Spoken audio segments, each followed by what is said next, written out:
Bom dia a todos.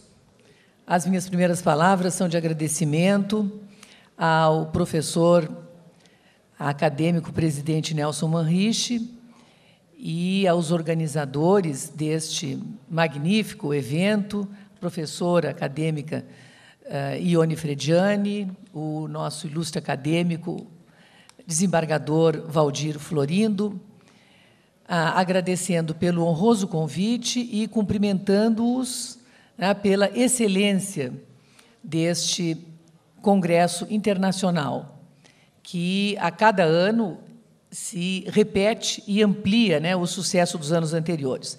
Cumprimento aos integrantes da mesa, ao nosso caro presidente Flávio Cooper, ao doutor Osmar, cumprimento todos os acadêmicos, cumprimento aqui em especial os meus colegas do Tribunal Superior do Trabalho, na pessoa do nosso querido presidente, que nos honra aqui com a sua presença, o ministro Carlos Alberto Reis de Paula. Cumprimento todos os colegas aqui presentes, senhoras e senhores.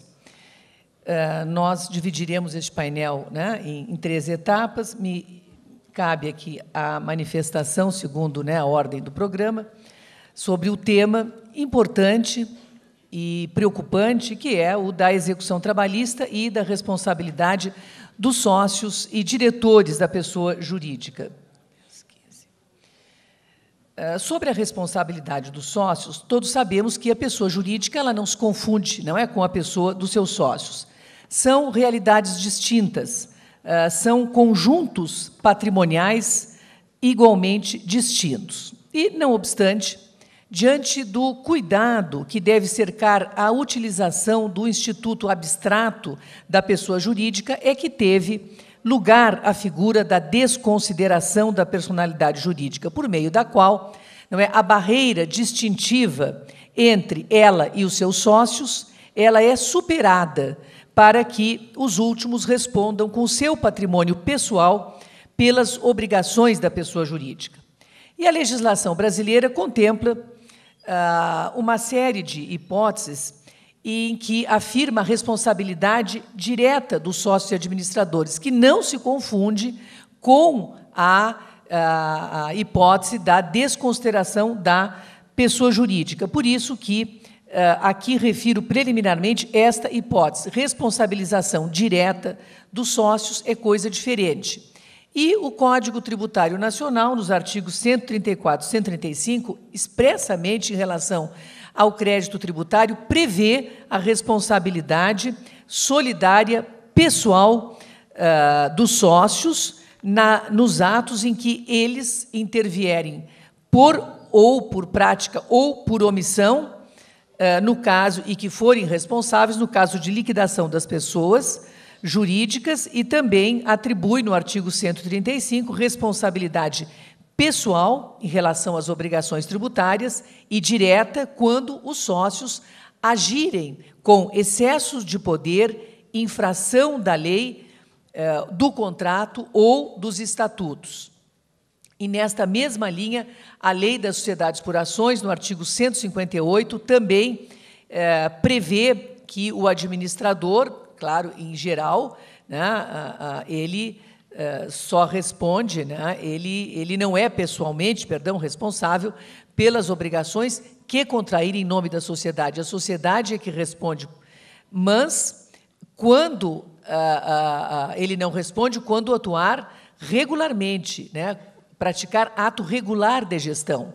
Mas, diz a própria lei, na mesma trilha do Código Tributário, que ele, porém, civilmente responde pelos prejuízos que causar quando proceder dentro das suas atribuições e poderes com dolo ou culpa, ou quando atuar com violação da lei ou do contrato. Aí há a previsão, portanto, de responsabilidade direta.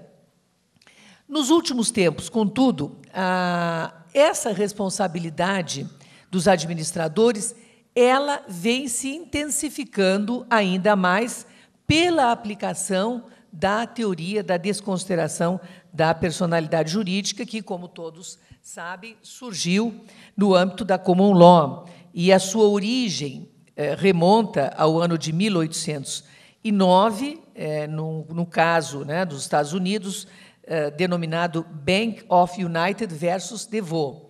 Mas o caso de maior repercussão ocorreu no fim do século XIX, que foi julgado em 1897, na Inglaterra, no famoso precedente Salomon versus Salomon e Company. E no nosso sistema, ela foi introduzida também, reputa-se, né, a introdução desta teoria por meio da doutrina balizada do saudoso jurista e professor Rubens Requião, na década de 60, quando não havia disposição legal tratando do assunto da Disregard Doctrine. Atualmente, nós podemos encontrar diversos diplomas legais que já enfrentam especificamente o tema.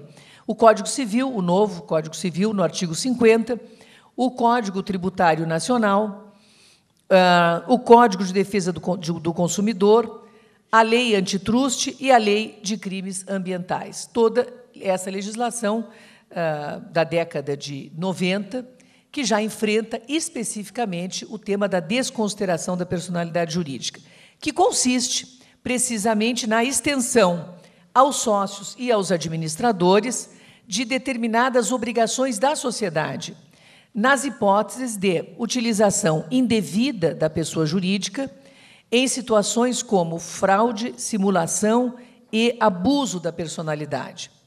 O consagrado Rubens Requião, em monografia pioneira, definiu esses parâmetros e disse que o que se pretende com a doutrina do Disregard não é a anulação da personalidade jurídica em toda a sua extensão, mas apenas a declaração da sua ineficácia, né, para determinado efeito, num caso concreto, em razão do uso legítimo da personalidade ter sido desviado da sua legítima finalidade, portanto, introduz o conceito necessário da ocorrência do abuso do direito para a configuração da hipótese, ou quando foi ela utilizada para prejudicar credores ou violar a lei, que é o elemento fraude.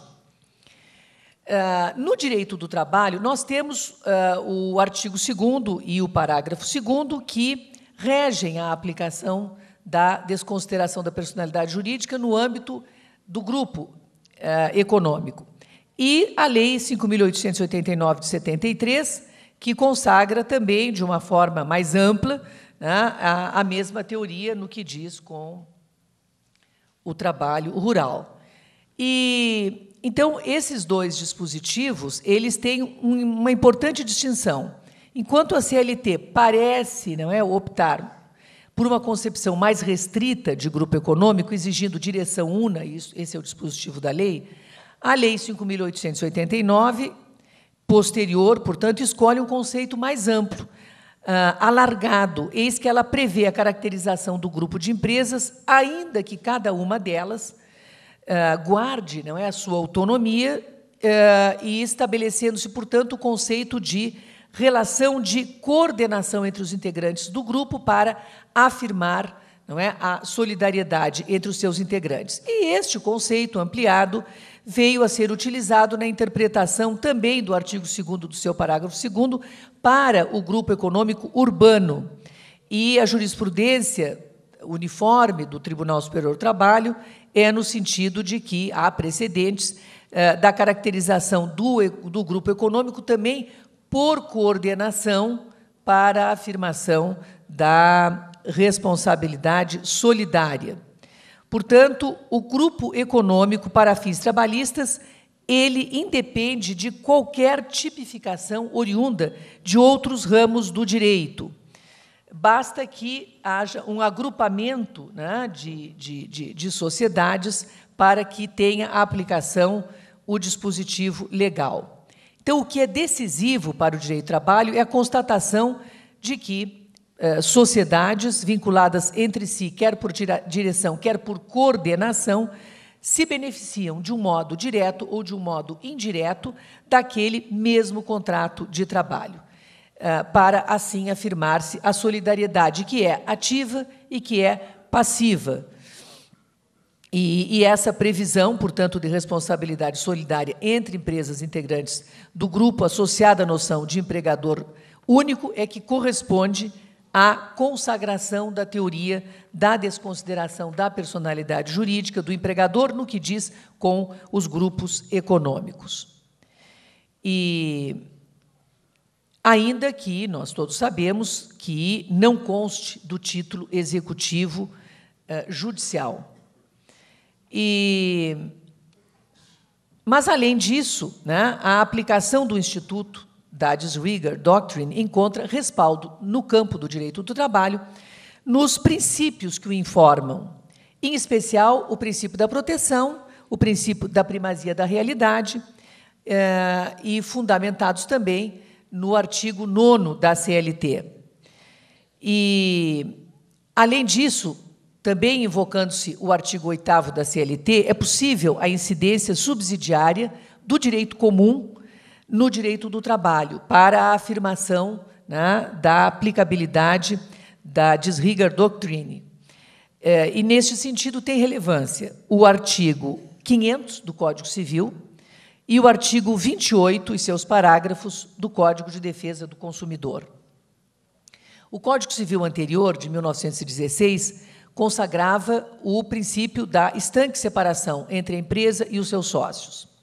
O novo Código, no artigo 2º, no artigo 50, ele não reproduziu o anterior e positivou, como regra de direito civil, não só a responsabilidade especial dos administradores, com a extensão de determinadas obrigações da sociedade ao seu patrimônio, mas também afirmou, nesse dispositivo, a teoria da desconsideração da personalidade jurídica com a extensão da responsabilidade social aos sócios, e fê-lo dizendo que os efeitos de certas e determinadas relações de obrigações são estendidas aos bens particulares dos administradores ou sócios da pessoa jurídica. Em que circunstâncias, disse o Código Civil? Quando houver abuso da personalidade jurídica, caracterizado pelo desvio de finalidade ou pela confusão patrimonial. Nessas hipóteses está ali afirmada.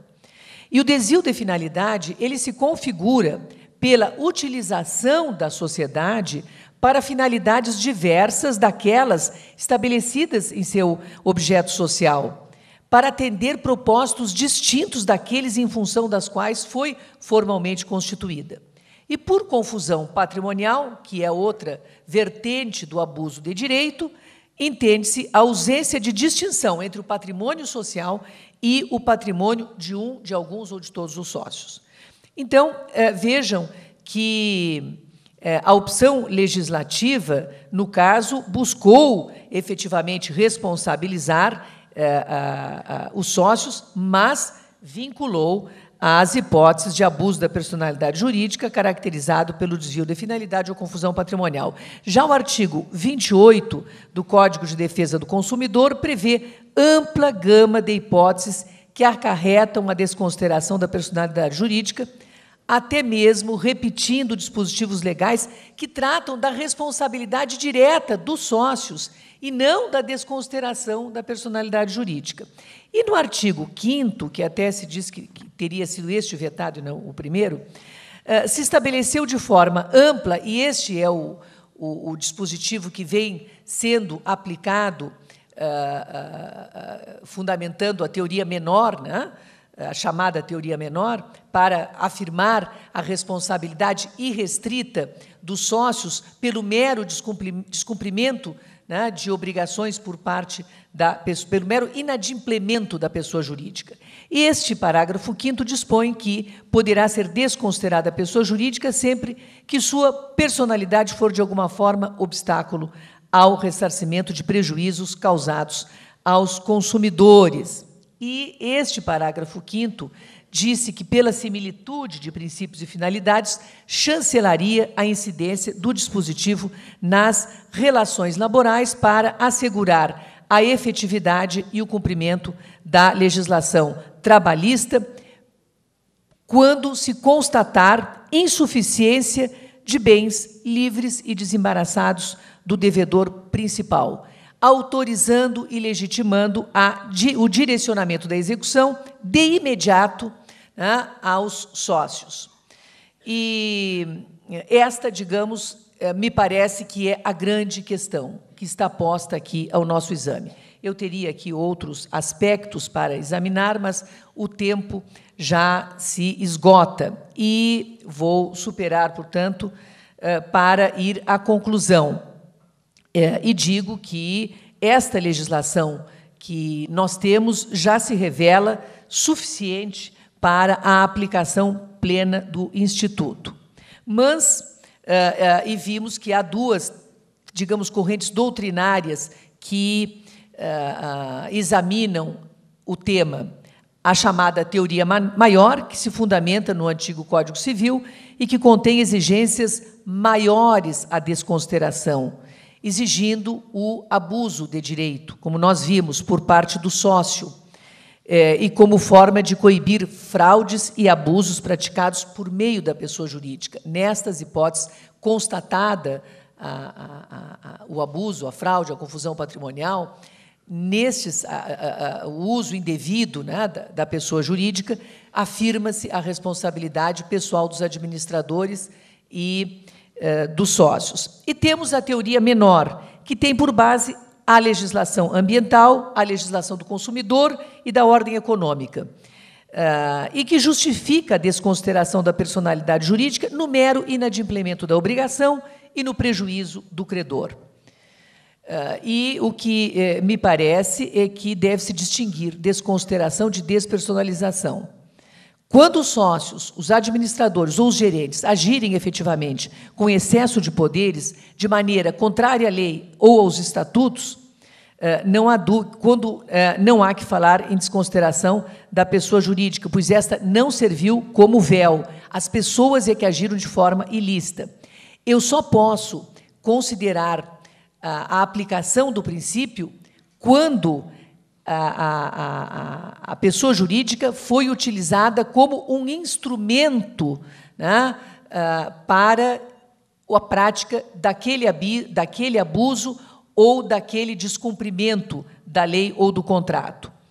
E ela constitui, sem dúvida, um importante instrumento para enfrentar o desafio, especialmente no âmbito do direito do trabalho. Mas a mera inadimplência do credor não parece suficiente para justificar a responsabilização direta dos sócios e dos administradores. Por isso que eu concluo sustentando que, no meu modo de ver, a desconsideração da pessoa jurídica é um instrumento valioso, mas que só deve ser afirmada quando, efetivamente, o administrador ou o sócio utilizou-a com desvio de finalidade, contrariamente à lei e aos estatutos, com abuso de direito, vale dizer, quando ocorrer a utilização indevida da pessoa jurídica nas situações aqui já referidas de fraude, simulação e abuso da personalidade, e não indistintamente pelo mero